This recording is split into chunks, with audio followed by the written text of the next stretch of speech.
Welcome to Rick's Corner, brought to you by Old School Labs, the brand I trust and the only one I put my name to. Use my code DRAYSON12 on the link below.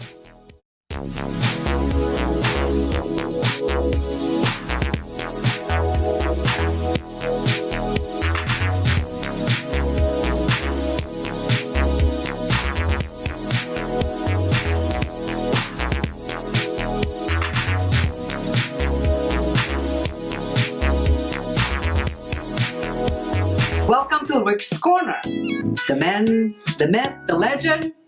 Now on with the show.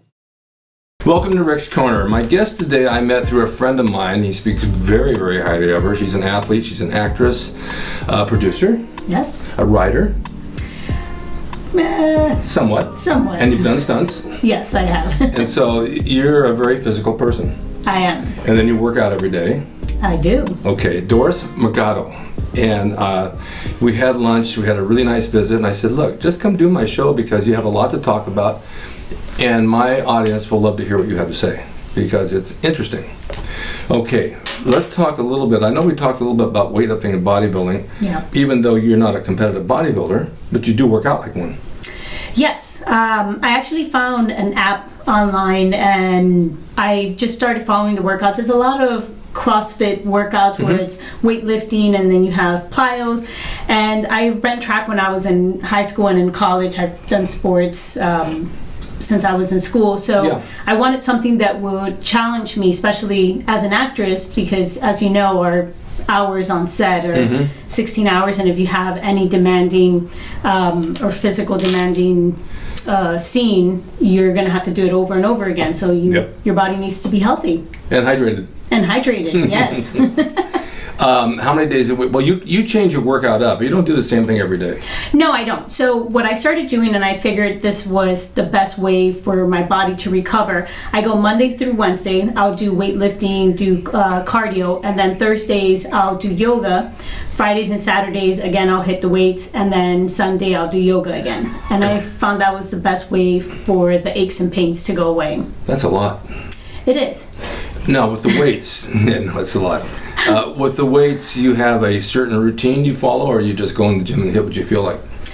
Well, I follow that app. Mostly it's legs, and that's what I love to do. I try not to do a lot of upper body as far as like going heavy in weights, but I still do the movements because everything's connected. So I need everything to be strong. I mean, when I did the show for Criminal Minds, I had I think it was like 70-pound python that was going to be put over my shoulders. That's heavy. And yes, and especially something that's moving all the time. So that was one of the things that I was like, oh my goodness, I'm so lucky that I work out all the time, because that was something that they were very nervous about. Will she be able to carry it, or will we have to scrap that scene altogether? But I took it like a champ. Was it hard to do? When the snake is first put on you, it is, because it's moving and it's not like a bar where it's a set weight. Yeah. So it's shifting its weight. So I just had to make sure my core was tight and my back muscles, I was engaging my core. And the snake isn't really comfortable because it hasn't really adjusted himself to where he wants to lay. Exactly. So he was constantly moving, but at the end of the day, it turned out great. Did you guys become friends? We did. It did not bite me, so I take that as friendship. People always, I've had snakes growing up. The snakes don't always bite. No. They're very docile, and they just lay there. They just want to be fed every once in a while. But I don't know. They don't do a whole lot. I mean, you can call them, they won't come to you normally. I had my sister used to go out to the river by our house, and she'd bring them home in Coke bottles, and I'd build a cage and put them in there. And the next day, the cage would be empty, and I don't know where they went. They're somewhere in the house. Oh, God.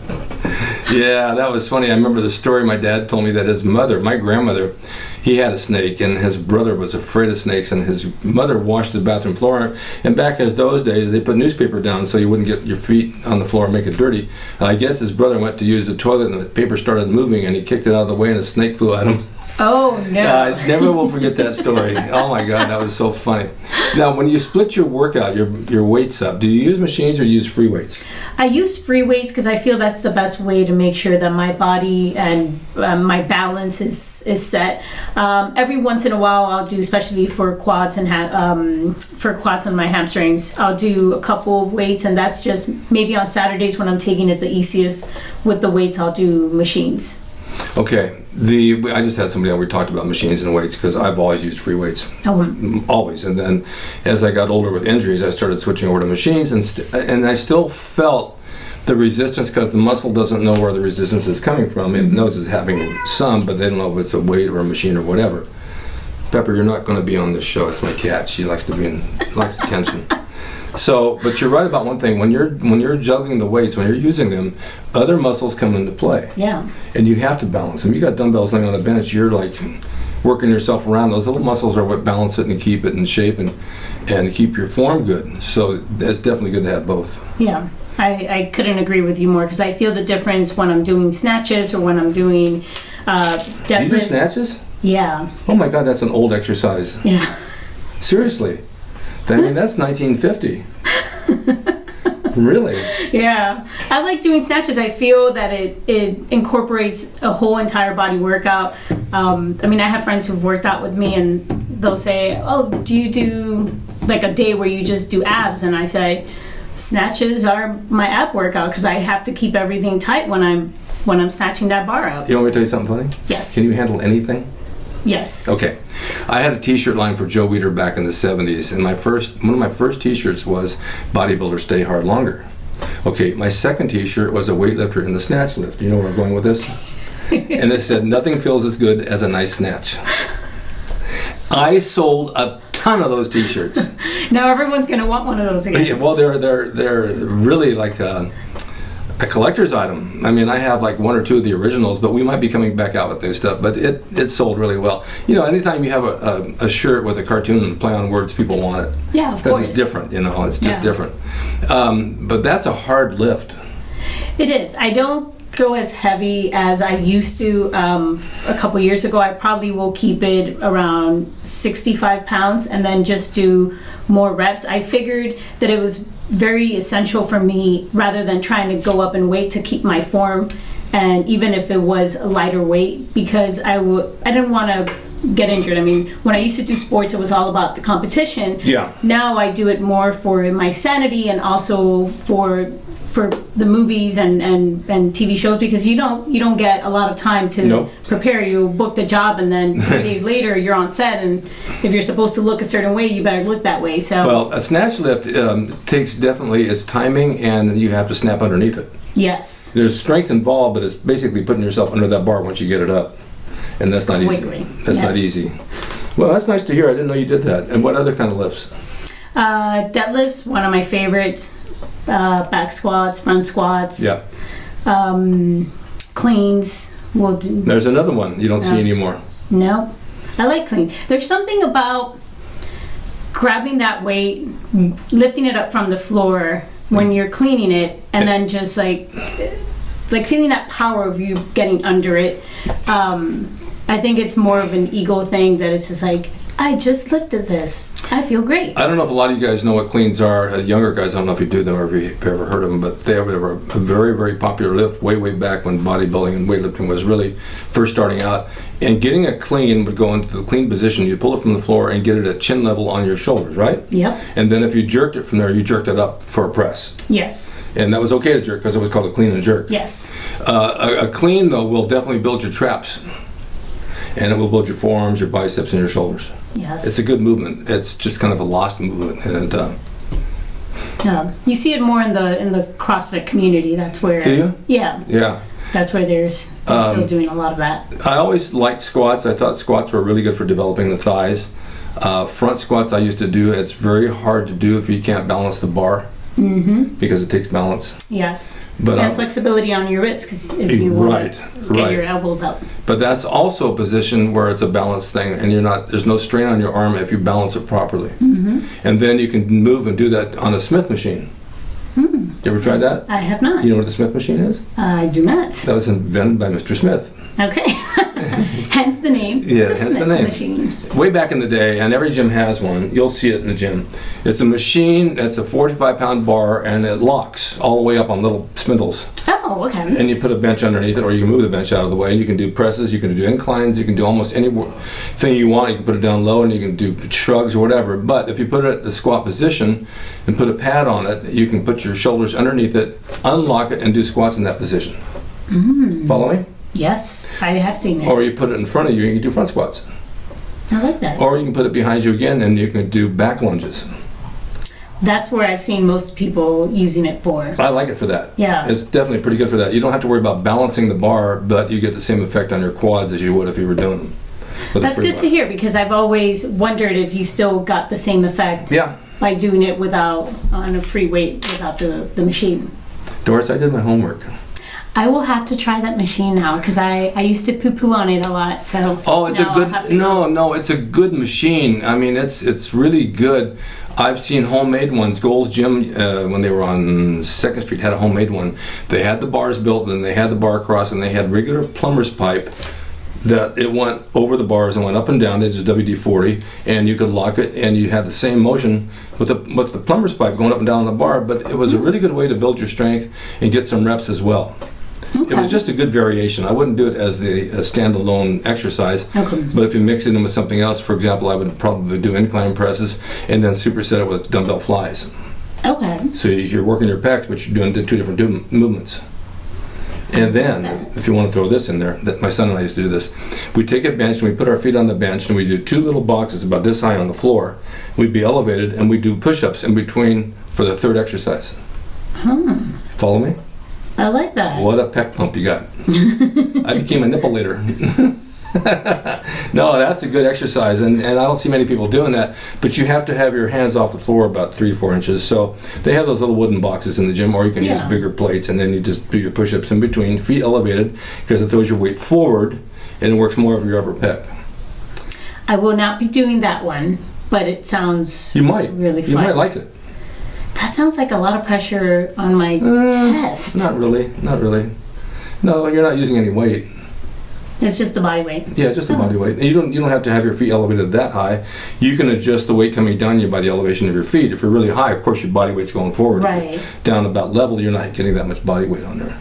I guess it's kind of like the chaturanga in yoga, where you're leaning forward. Mm-hmm. So I guess that would benefit me. Everything will benefit you if you do it properly. Yes, that I think that's the most important thing, is doing every exercise properly, especially so you don't injure yourself. Especially if you hydrate. Especially we just had this big talk in my kitchen. Yes. Yeah, chia seeds. Chia seeds, yeah. There's a book. Can I mention the book's name? Mention the book's name. So the book is called Quench, and it talks about how... Quench. And it talks about how we're all, because of our society, mildly dehydrated, because we're constantly on our phones and the air conditioner and things like that. So, one of the things that they talk about in the book is doing smoothies and adding chia seeds in it, or just in your water, because it helps your body retain the liquids, so you can hydrate better. Yeah, I mean, I've been on diuretics because my leg was full of fluid and they wanted me to get the fluid out, so I'm on diuretics. But I have to replace that water with something. Right. And just drinking regular water just goes right through me, but having some, like you said, the lemon water in the morning? Yes. Oh, I love that idea. It's so good. Starting tomorrow morning, I'm doing that. You'll see the difference. No, I'm serious. Because I normally drink lemon water anyway. So that's perfect, yeah. Perfect. In the first, because I'm dry in the morning after being dehydrated all night. Okay, so we covered that. I want a little bit more know about your acting and how you got into acting. Well, I started doing acting when I moved to Atlanta. I've been out here 7 years, so this was back in 2007 when I moved to Atlanta. And it was one of these things where I had always wanted to be an actress, but my mom said that wasn't a real career, so I had to pick something else. My mom came from Cuba. She's like, I didn't come to this country to struggle for you to struggle afterwards. So I ended up getting my bachelor's in elementary education, but when I moved to Atlanta, I met this guy who was an actor, and we started talking. I told him that I'd always wanted to do that, and he said, well, you still can. Now, in my vague idea of acting was you had to start when you were a child. If you weren't a child actor, there was no way you can get into the industry. That was it. And he quickly said, no, that's not the case. So I went into an acting school, and within 2 weeks got an agent and booked my first national commercial for Days In, and the rest was history. I just started going to auditions, going to plays, student films, anything and everything that I could be in front of the camera and learn. No, you don't have to be a child actor, although I'm still a child. And I'm never, acting. and I'm never going to grow up. It's funny because my father died when I was young, and my mom, was a guitarist. I played in a rock band, and I played for Capitol Records. I had a deal, and Vegas, the Hollywood Bowl, and I thought, okay, that's what I'm going to be doing. But it's still entertainment, right? Yeah. You're still in front of the public, and you learn how to deal with people. And then I said, no, Mom, I don't know. I think I'm going to go into professional wrestling because my dad used to take me to matches. And she says, you're Jewish. Jewish guys don't do that. They're lawyers or doctors. I said, well, this Jewish guy does. And I'll tell you why. It's the entertainment business, and it's mostly Jewish people in entertainment. Yeah. And there's money involved. Mm-hmm. So I'm going to do it. So I started, and I did it, and she didn't like it, but I said, look, it's a theater in the round. Yeah, You're working, like you saw my ring, you're working all four sides of the ring, so you're working an audience. And you get much better at acting and much better at projecting yourself when you have an audience sitting out there and you're either playing a heel, which is a bad guy, or a face, which is a good guy. One thing or another, you're going to sell this audience to either hate you or love you. And this is how you learn to do it. And it doesn't have to take much to go either way. It's just it's an aggressive look, or it could be an aggressive hold, or it could be, don't hurt me. It could be any one of those things, right? Yeah. So I got lucky, and I moved here, and I was on TV twice a week. And I thought, okay, let's take this into the acting thing. So what happened was somebody saw me on Channel 13. They wrote a script, wanted me to play in it. And it didn't happen. But it got me excited because I was training at Gold's Gym. This is way, way back with Arnold. And they had a phone on the wall, and the phone used to ring and say, we're looking for some bodybuilders for a commercial or for a film or for whatever. Oh, we'll be right there. So Arnold and myself and four other guys got a Chevy commercial. Nice. $1,000, and I was able to join SAG for $300 at the time. Oh, wow. I know, right? That's like 3,000. No, I know. And so I did it, and I got my residuals, and I went out and I looked for an agent. I got an agent. Next thing I knew, they got me on the FBI series. And then a movie called Ben. Have you ever heard of the movie Ben? No, I haven't. Never heard of a movie called Willard? Mm-mm. It's about a rat, Ben, and Michael Jackson sang the song Ben, I Love You So Much, whatever it was, and it's about a rat that takes over the city, and all these rats they're chasing everybody, and they're attacking everybody, and I'm playing a gay instructor in a woman's gym, and I get attacked by rats. So the director We'll have to says, look for that footage. can you play a gay gym? I said, yes, I can, and I will. And I got the job, the first interview, and that thing took off, and I went, and I remember hitting the set. I had 104-degree fever. I had the flu so bad, but I wasn't going to let it get by me. Because in the business, you don't want to be sick. Right. And in the business of wrestling, I drove all the way to Santa Maria. I had 103, and I was stopping in every public restroom and throwing up, but I made the show because I wanted to be booked the next night. So you have sacrifices. And with acting, as you know, it's not easy, but it's the luck of the draw, and if people get to know you, know who you are, know your work, you'll get calls all the time. Yeah. Yeah, people love to work with someone that they know and someone that's nice, because you're going to be on set with them for a long time. So I think that talent goes a long way, but also like how you treat people, how you're able to handle yourself when you're on set for 3 nights back to back and 3 hours of sleep. You know, are you going to be respectful to your coworkers?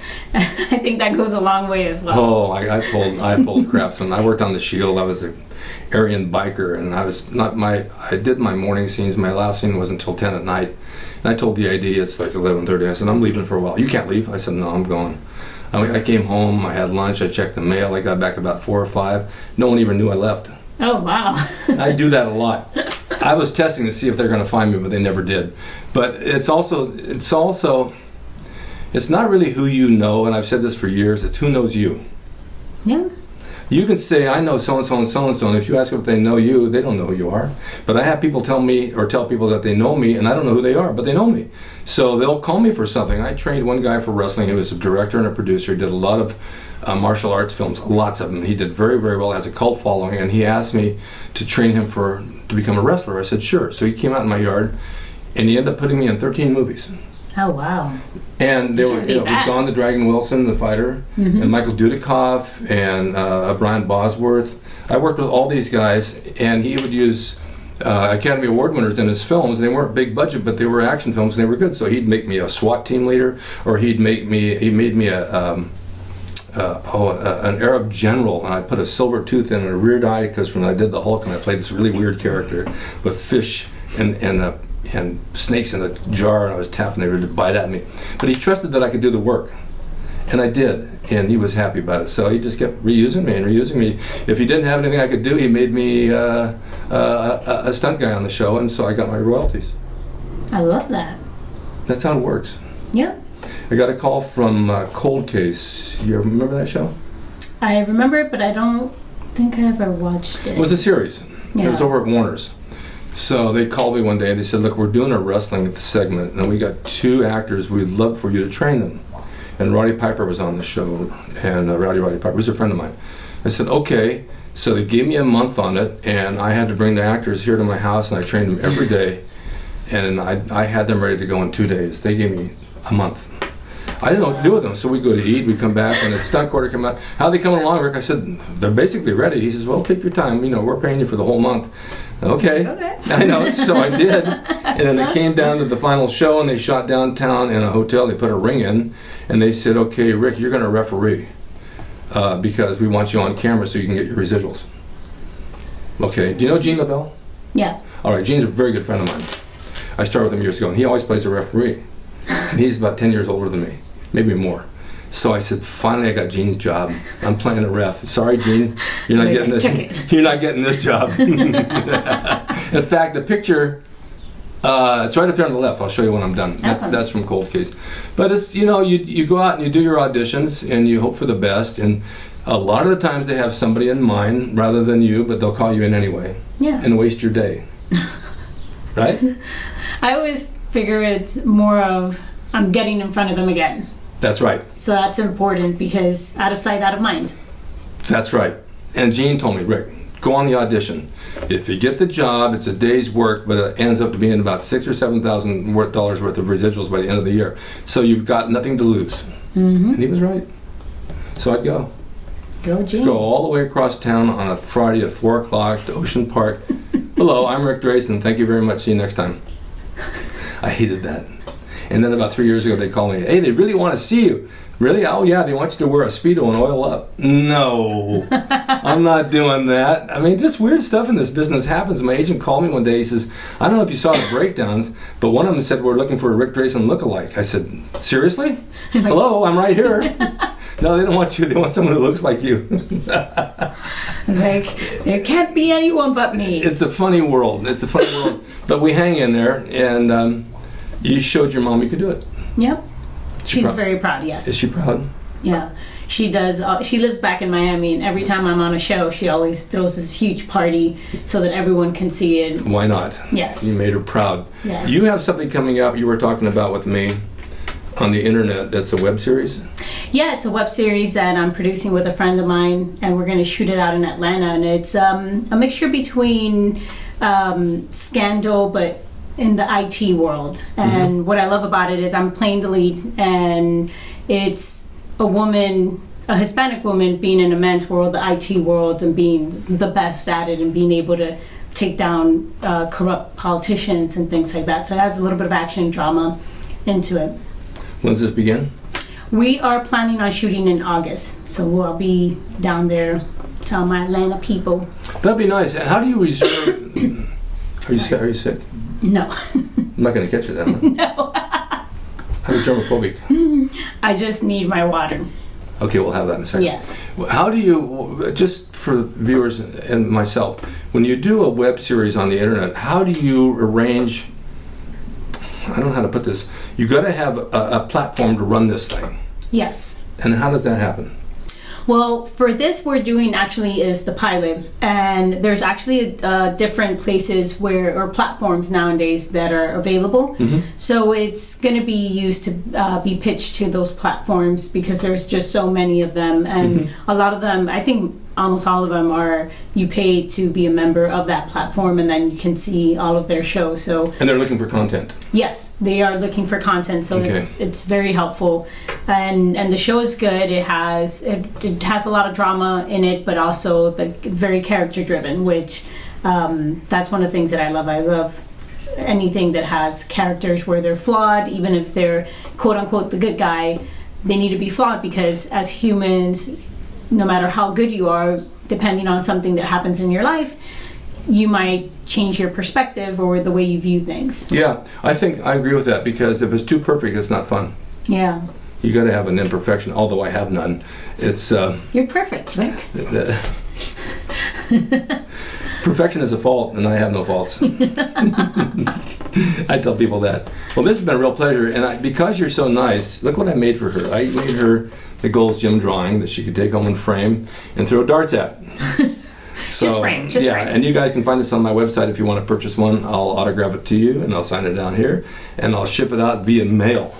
So I hope you enjoy that. Yes, I will. Thank you. And no, thank you for coming over here in the middle of your day. I know you're very busy. I tried to get you a half hour earlier. Nope, I can't do it. I'm on a schedule. I just can't come at 1:30. It's going to have to be 2 o'clock. But it worked out. It did. I had my nurses here and gone, and we were ready to go. Yes. Okay, Doris, thank you. Where can people reach you on the internet if they want to find you? The best way is to reach me on Instagram at Doris Morgado. Mm-hmm. And that's also my hashtag for Twitter and Facebook. But Instagram is definitely where I'm at the most. Just because you're 18 years old. It's just so much easier.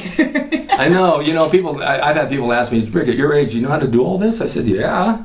I mean, I have to know, because my show's out there and I want to be able to do what I got to do, and I can do the Instagram and Twitter and Facebook and all, and I can put it together and boom, it's out the door. But so many people that are over 40 or 50, they don't know how to do this stuff. Yeah. Well, you're perfect, so I just said that. that's why you're able to do all And I'm this. not over 40 or 50, I'm literally 25. Yes, And you my birthday's in 2 weeks, July 12th. I'm accepting all gifts. Don't forget to send them. And mine is July 17th. That's right, and I knew that. I actually remembered that. All right, guys, thank you so much for watching Rick's Corner. And Doris, thank you so much for being here. It's been a real pleasure. Thank you. Next time you buy lunch. Oh, no, I got to say one thing about you. Yes. So we go to eat. What does she order? Hash browns. And I said, why? She said, that's all I ever eat is hash browns. I don't know how you do that. I said that's all I ever eat. That's the way I took it. Just in restaurants that have hash browns, because hash browns are really delicious. They all have hash browns. Not the ones that, well, I cook a lot at home. So And when do you make hash browns? No, I cook paleo, whole 30, so meats, veggies. Okay. Okay. I got that wrong, but it was still funny. All right, we'll see you guys next time. Stay tuned for more on Rick's Corner. Bye-bye. Hope you enjoyed the video brought to you by Old School Labs. Use my discount code Grayson12 on the link below at oldschoollabs.com. Hey everyone, now you can have the Gold's Gym logo drawn by me, the artist Rick Drayson. Personalized and made out to you and signed by me to frame and put on your gym wall or wherever you see fit to do so. It's a piece of bodybuilding history. It will never be duplicated again. It's the largest selling icon t-shirt logo in the world. And I'm the guy that drew it, and I will draw it for you. Just go to my website, rickdrayson.com, and order there. You can pay through PayPal, and it'll be sent out right away. And be sure to watch Rick's Corner for all the videos on bodybuilding, nutrition, fitness, pro wrestling, and anything that suits your interests as far as getting physically fit and being the best you can be from the golden era of bodybuilding.